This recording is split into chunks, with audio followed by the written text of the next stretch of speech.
Howdy. You can call me Jack. It's not my real name. That's what I'll go by for now. I reckon the time to tell my story's come. Believe it or don't. I suggest you take away the lesson it teaches, even if you dismiss it all as a load of bull like 98% of other stories on the internet. But there's more truth in this story than anyone that you could know.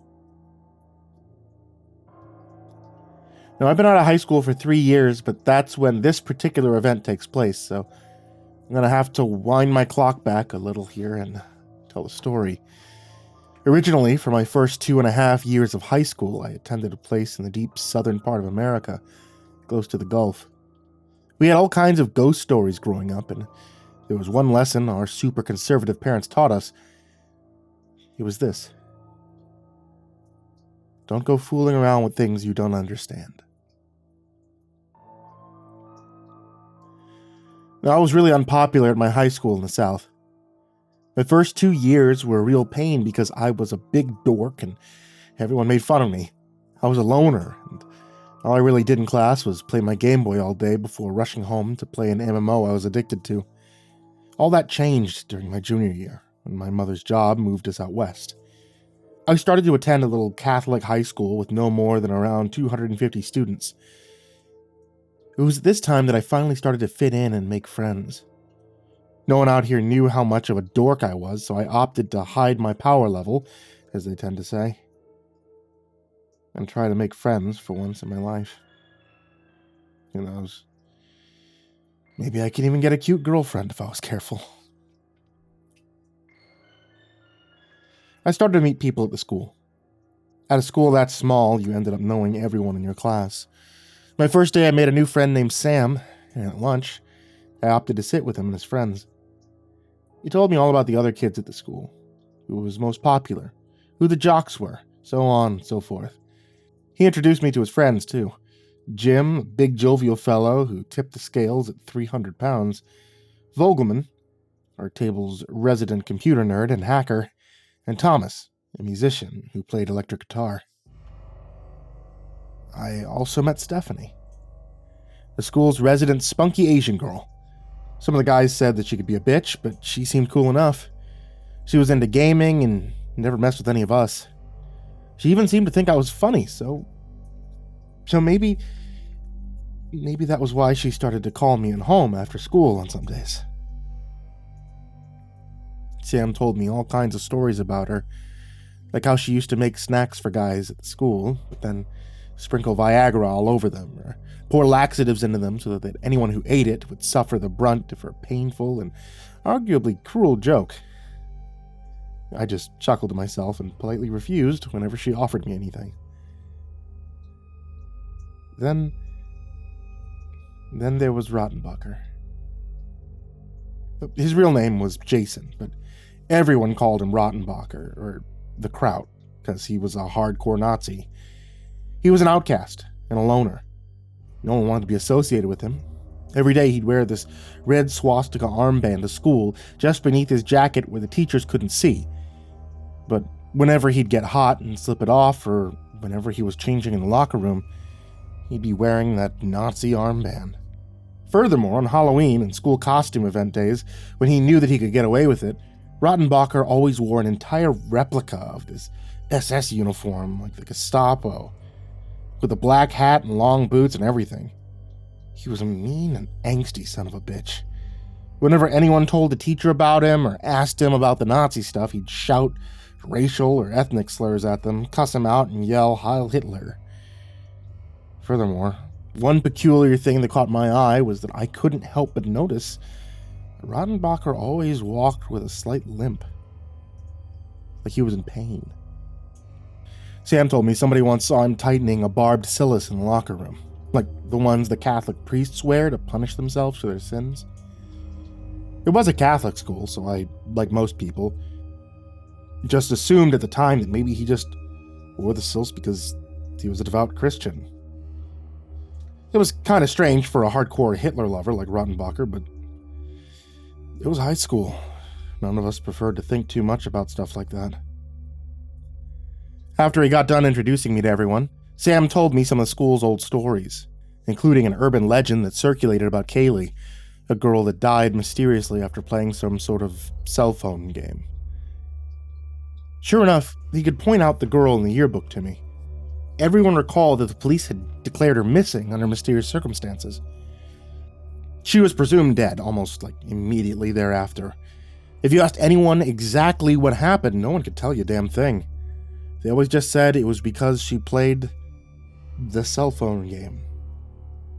Sam, Stephanie, the cute, mischievous Asian, Rottenbacher, the self-torturing Nazi. The cell phone game. The police's investigation of a teen's disappearance. All of these people and events were about to come together to drag me into something in which I wanted no part. It wouldn't even be until over 2 years later that I finally understood how and why everything went down the way it did. Anyway, the last half of junior year came and went, and the long summer passed us all by in what seemed like a heartbeat. It was finally time to begin our last year of high school. Everyone was back for the new school year, pumped to start the laziest and most fun year of our high school lives. Even Rottenbacher, still limping around the school with that barbed stills, still spouting his Nazi garbage every time someone decided to mess with him. The year started out eerily quiet. Word was that 2 more cell phone game-related disappearances had happened over the summer to one boy and one girl from another high school, and the police were investigating a possible serial killer. According to the paper, the only common link the police had found was that every person who disappeared had received a text message that read, "Welcome to the game." None of the text messages had been sent from the same cell phone, so the evidence had been dismissed as circumstantial. For me, things weren't half bad. It was this year that I finally started to open up as a person. I had made a good circle of friends who I trusted, and I felt more calm about being myself at this point. Gradually, I started to fit in more and more, and pretty soon, I was fairly popular in certain circles. Stephanie liked to hang around with me more and more because of how funny she thought my jokes were. Before long, one day, which I still remember as one of the happiest of my life, she came to me in the middle of the campus after school. She looked up at me with those beautiful Asian eyes, and long black hair, and a smile to die for. She asked me right then, "Jack, will you go out with me?" I laughed, ran, jumped for joy. "Of course I will," I said, and danced around with her there in front of everyone. I finally had a girlfriend. I still remember that as one of the happiest days of my entire life, if not the happiest. We went on dates, we hung out after school, and she even started to eat lunch with Sam, Jim, Vogelman, and I every day. Maybe I wouldn't have been so happy if I had known what was going to happen next. It was one day at lunch as she was sitting with us when she mentioned that while sleeping over with her friends one night, they had stayed up late with some girls from another high school, talking about the cell phone game. She said that these girls knew all the rules of the game, and that they had explained it all to her in great detail. Supposedly, you could join the game at any time by sending a text message at midnight to the right phone number. The message was supposed to say, "I wish for the power to curse." And if you did it right, you'd get a message in return that said, "Welcome to the game." Apparently, this was the reason that they had given for why the police found that message on the phone of everyone that had disappeared. Stephanie went on to talk about the game. We all listened attentively to what she was saying. She told us that once someone was in the game, they were in danger. Within 2 weeks, they had to complete one of a number of different tasks, or else they'd be dragged away in the night. And I stopped her right there. Dragged away? Like what? To where? She got silent for a moment. "I don't know," she whispered, before continuing her story. She said that in order to protect oneself from being dragged away, you could do one of 2 things. The first was to find a special protective item. Could be anything. You never knew what it was going to be, but it seemed that whatever the item was, it would make the bearer suffer in some way. This was considered a small price to pay in return for protection for as long as you wore the item. The second way was to bring someone else into the game. This could be done by sending the text message to someone else's phone. If someone received the text message from someone else who was in the game, then that meant that this person was now in the game too, and subject to all the same rules and consequences of it. If the person didn't find a protective item themselves, or bring another person into the game, then they too would be dragged away. The catch about the second way was this. While the protective item, if found, could protect you indefinitely, so long as you kept it with you, bringing someone else into the game could only buy you a temporary grace period. The first time you did it, you get 2 weeks, then only 1 week.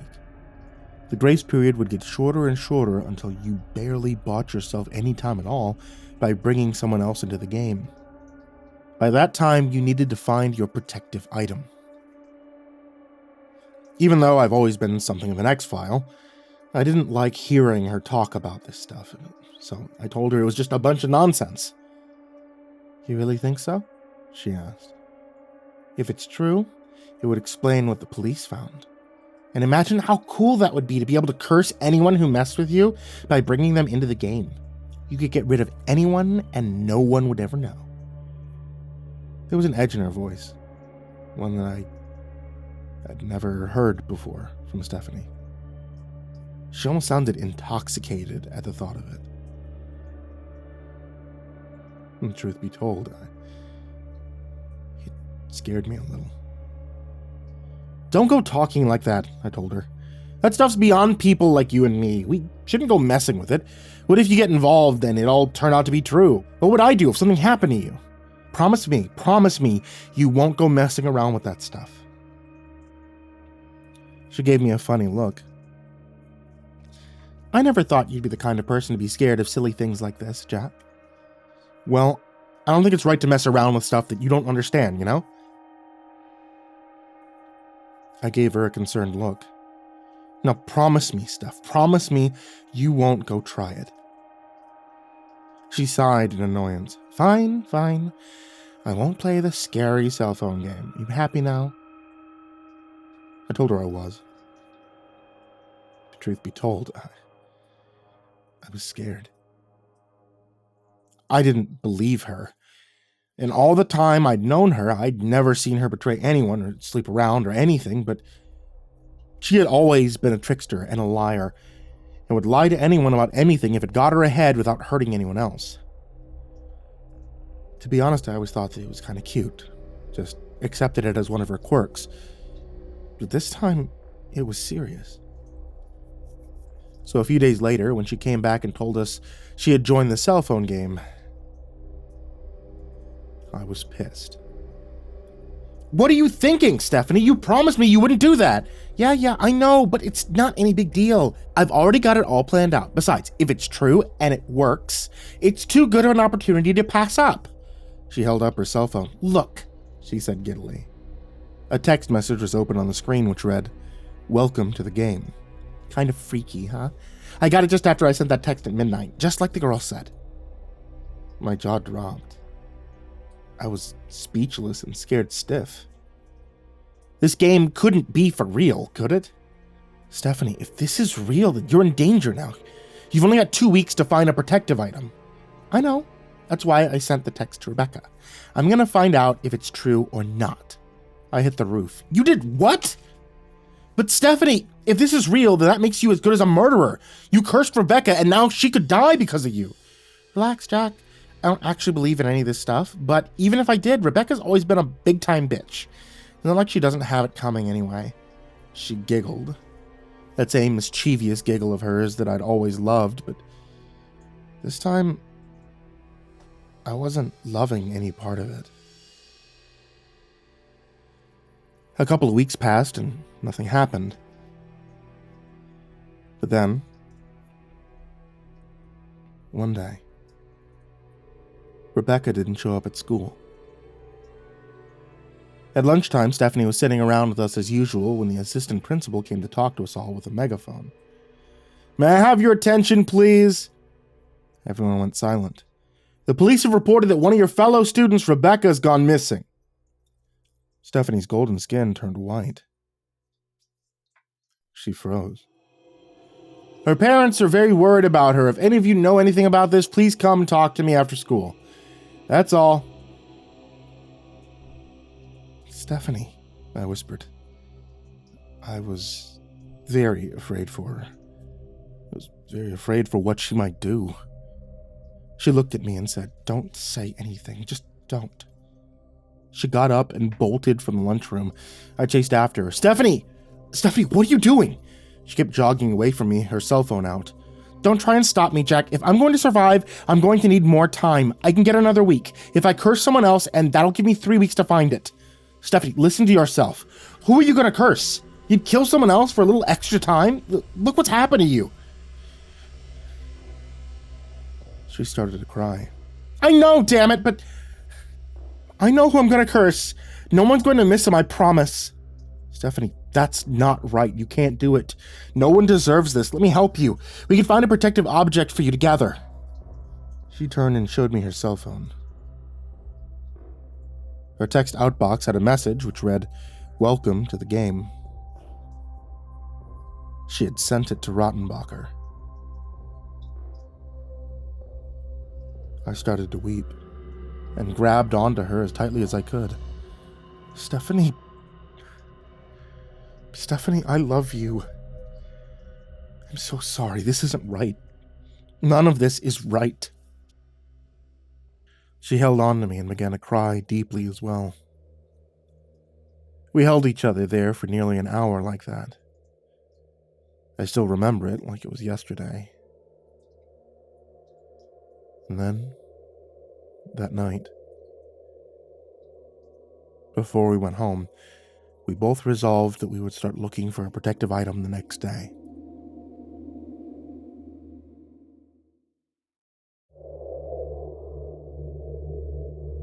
The next day, I was walking with Stephanie along the track after school when Rottenbacher approached us with his cell phone.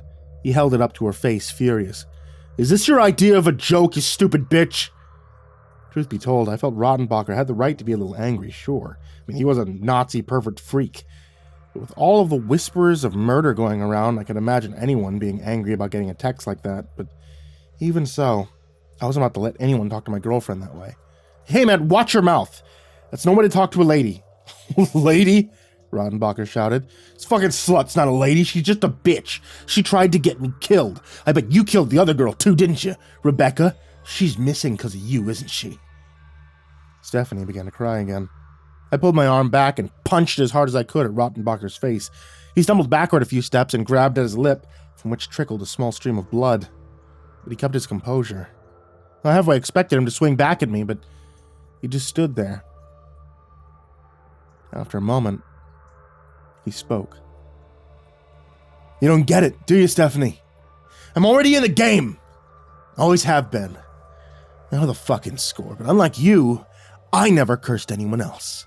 "Bullshit," I said. "If all that's true, then how are you still—" Suddenly, I remembered the silks Rottenbacher wore around his leg that caused him to limp in agony, in what Stephanie had told me at lunch. Whenever a new protective item was discovered, whatever it was, it would cause its wearer to suffer. Your protective item. You have one. Stephanie's eyes lit up. It was clear that she had realized the same thing I had. Rottenbacher smirked. "That's right. So, I just figured your girlfriend better know that she didn't get any additional time for trying to curse me. I've already been there and done that."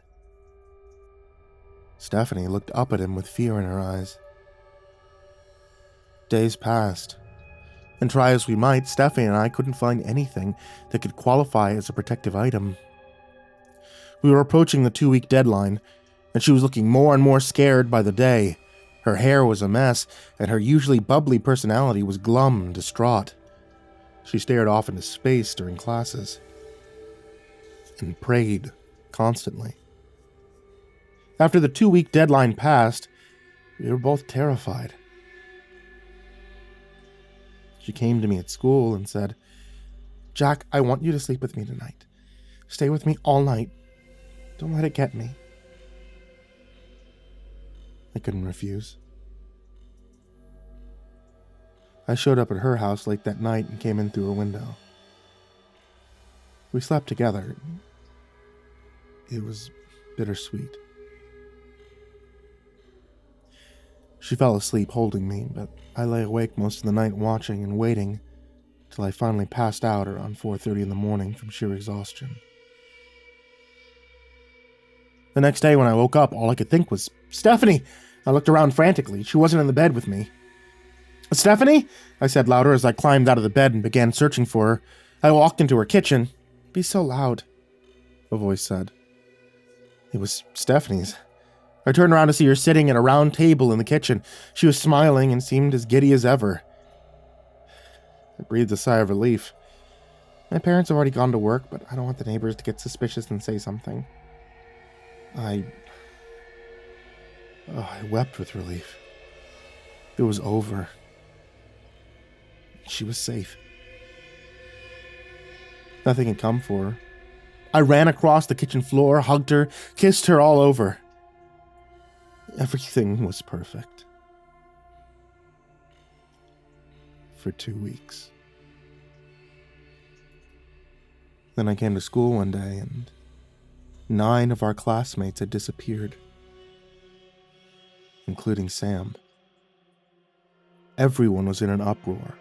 No one knew what had happened to them or where they had gone. No one except for me and the person who had done it, Stephanie. If the amount of time extended was halved each time you brought someone into the game, then 9 people would have brought her just over 2 weeks, which meant that her time would be running out again tonight. I confronted her about it after school. "Stephanie, the police are getting suspicious. You can't do this anymore. I can't watch you do this anymore. It's wrong. It's evil." She looked at me silently. I still remember the look in her eyes that day. At this point, it had become clear to me that the girl I had known and loved was long gone, and all that remained was a soulless, wicked shell which clung to life and feared death more than anything. But even so, I still loved her more than anything. She was my first and only girlfriend. I couldn't let her go. I couldn't let anything happen to her. "It's okay," she said. "I won't do it anymore. I've accepted what I need to do, and I'm going to do it. No one else is going to die because of me." "Stephanie, are you sure? Maybe we can find a protective item for you if we look now." She looked down sadly. "There's no use in running from it now. I just want to spend the night with you tonight, okay? One more night together, that's all I want." I was heartbroken. Everything was too melancholic and melodramatic. I was so sad at hearing her words, at the thought of her being taken away. I threw up, I vomited and retched over and over again to a nearby garbage can, trying to fight back an endless stream of tears. That night, she slept with me again, sick, weak, and tired. I passed out from pure exhaustion at 3 a.m. Less than an hour later, though, I woke up with a start. Stephanie was gone. I sat up and looked around in terror, and then found the note. I read it. "Jack, I'm sorry for lying to you again, but I'm not ready to die yet." A chill went down my spine. I continued to read. "I figured out what I need to do. Don't worry, as I promised, no one else is going to die because of me." What could she be thinking? I looked around my room. Suddenly I noticed that the .45 caliber pistol my father had bought me for my 18th birthday was missing from my room. And suddenly, everything made perfect sense. That's why she wanted to spend the night with me tonight. She wanted my gun. She was planning to go after Rottenbacher and take his protective item. As fast as I could, I threw on some clothes and bolted for my truck. I sped off towards Rottenbacher's apartment. When I got there, the lock had already been shut off and there were more voices inside. I pushed the door open. "What's going on?" I demanded. I looked around. Stephanie was holding Rottenbacher at gunpoint. The apartment walls were covered in pictures of Hitler and swastika banners. There were whips and chains scattered around the bedroom floor. Rottenbacher was stomping around in long-sleeve pajamas and cursing at her in his typical neo-Nazi form, screaming at her about home invasion and calling the police and this and that and what have you. He was even wearing that stupid Nazi armband. It was obvious this guy was some kind of lunatic fanatic. Stephanie screamed at him, "Shut the fuck up!" She fired around at the wall behind him and winced. I remember my head ringing from the loudness of the gunshot and a sharp pain in my inner ear, but I was too tense to worry about it at that moment. "Now give me the barbed torture thing that you always wear or I'll kill you right now." Her voice was all malice. Rottenbacher stood in place for a moment and slowly began to remove his pajama leggings. "You're making a big mistake," he said. "You just accept the way things are and die with dignity. You're not going to get away with this." He removed the sills from his leg, from which trickled a small amount of blood, and handed it to her. Immediately, she slipped it onto her own leg with one hand, fumbling with my pistol as she tightened it until it hurt. Her own leg began to bleed a little. "Let's go, Jack," she whispered, and turned to leave. I started to walk out with her. From the apartment, I heard Rottenbacher shouting, "You won't get away with this! He's gonna come for you and he's gonna drag you off to hell for what you done! You're gonna pay for all those kids!" I could see that she was sobbing a little as we walked away. I was sick and disgusted with everything. I was disgusted with Stephanie for being so cruel and selfish. I was disgusted for myself for seeing all this, seeing the signs and not doing anything to stop it. But at least now, it would be over. As we walked back to my truck, I said a small prayer for Rottenbacher in the hopes that he could find a new protective item within 2 weeks. He may have been a racist bastard, but in a way, he was still better than Stephanie if what he said about never cursing anyone else was true. And he didn't deserve to die just for that. I drove Stephanie home. She was exhausted. I would have given her a kiss on the cheek, but I was too sick and just wanted the whole ordeal to be over. "Good night," I whispered to her. "Good night, Jack. I love you," she whispered back, and climbed out of my truck and went back to her house. I started to drive home, exhausted from the day's events. Suddenly, my cell phone began to vibrate. I picked it up. It was a call from Stephanie. "Hello?" The first thing I heard was a shriek, followed by what sounded like the noise of pounding at her door. "Jack, help! He's here! He's here and he's coming for me!"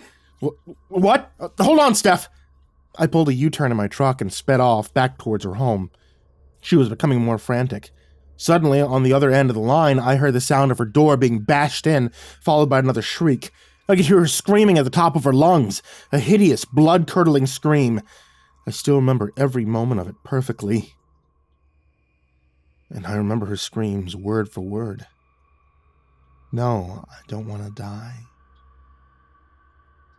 Adrenaline surged through my heart, and I floored the accelerator. "No, no, no, stop," she screamed again. I heard what sounded like the phone hitting the floor and Stephanie's screams getting further and further away. And then dead air. "Stephanie? Stephanie? Answer me, damn it! Getting no response, I hung up and called the police. When I arrived at Stephanie's house, the front door had been smashed in. I parked my car on her lawn and jumped out, carrying my .45 caliber pistol with me. I ran inside, searching the halls. Everything was in slow motion. Then I came to Stephanie's bedroom. Turned on the light, checked all the corners with my pistol leading the way. At arm's length, I lowered the gun as something caught my eye in the center of the room. Stephanie's cell phone lay on the floor next to her bed. In the middle of the room, on the carpet, was a very small patch of blood. It wasn't more than a few drops. But the most chilling sight of all was that from the edge of her bed to the door of her room, which led out into the hall, was a trail of claw marks that she had left, as if something or someone had dragged her to her doom. I couldn't take it anymore. I turned and I left her room. On the way out, I couldn't help but notice that she had torn out most of her fingernails, clawing at the carpet, and they lay scattered near the trails her fingers had left. I went out into the street and threw up again. I could hear the sirens coming in the distance. Days passed. Then weeks. Then months. The police did investigations. They questioned me time and time again, and every time my stories were the same. I told them the truth as I knew it, as unbelievable as it was. I don't think they believed me, but all the evidence supported my story, and there was nothing to implicate me in any of the crimes, so at length they finally let me go. Things gradually went back to normal. Our class eventually recovered from the losses of so many of our classmates, and over time, my mind kind of accepted what had happened until it seemed like a distant dream. I graduated and I moved on to college. But there was one thing that bothered me through all of it.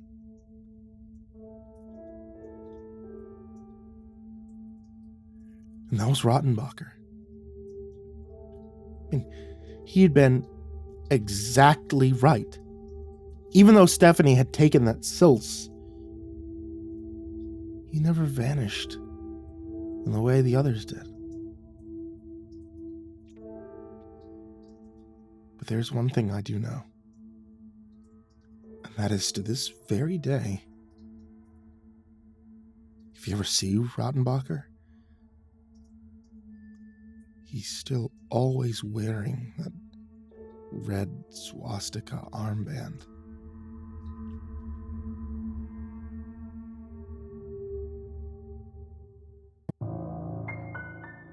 Hey guys, do you know I made a video game? So, Megabyte Games is me and General Drowned, and we're trying to make a couple video games together. If you guys would like to see what games those are, check out Midnight Myths. It's on my itch.io, MrCreepyPasta.itch.io. If you want to download the game, it's free, and you can check it out for yourself and let me know what you think. As always, I want to give a very big thank you to everybody out there on patreon.com/MrCreepyPasta. You guys are honestly a lifesaver when it comes down to this. I feel like a lot of stresses in my life kind of have been leading me to pulling my hair out, but you guys giving me support has been immense for me. So I want to say a big thank you to everybody that's on there, even if you can only donate $1. Hey, you guys are keeping me alive at this point. So a very, very big thank you to everybody there, and to especially Jordan Humble, Diana Kraus, King Crab, Calcifer 420, Veronica Lynn Lopez, Marlon Chavez, Azazel 66603, Ethan Leon, Polaris Prospect X, Blake Rattler, Viceroy Scorn, Samara Lynn, Disciple, SullyMan, Brandon Mendoza, BrimstonePandemonium, Caltuna, William Wellington, Scruffy the Janitor, Brenna LaQueda, Canizales, Smiley the Psychotic, Dante Kinkade, SimbasBloodyMojo, CursepoxPrimarch, M, Jettis Pet, Clonable, J Kieran, Mike, himbojerry, CrusaderChocobo, Remember the Sun, Estebean, Hour Minute Second Time, Seclude, Salty Surprise, Red Shadowcat, Turtleman, Mr. Marcus Blitz, Voice of Sand, Ficomel, Melted Lake, Tully Sue, Croconut 509, Stricken, Freddy Krueger, Hades Nephew, Matthew, Tommy Walters, Acid System, Sky Harbor, Nico Kyle, Tristan Pelton, Ball Arms the Rat, The Ginger Bros, Daniel Polson, and Corey Kinchin. To all of you guys there, everybody who's down in the description, and everybody who can just give $1, I want to say thank you to you guys. And if you would like to join this list in the description, head over to patreon.com/MrCreepy. And if you would like to join this list in the description, sweet dreams.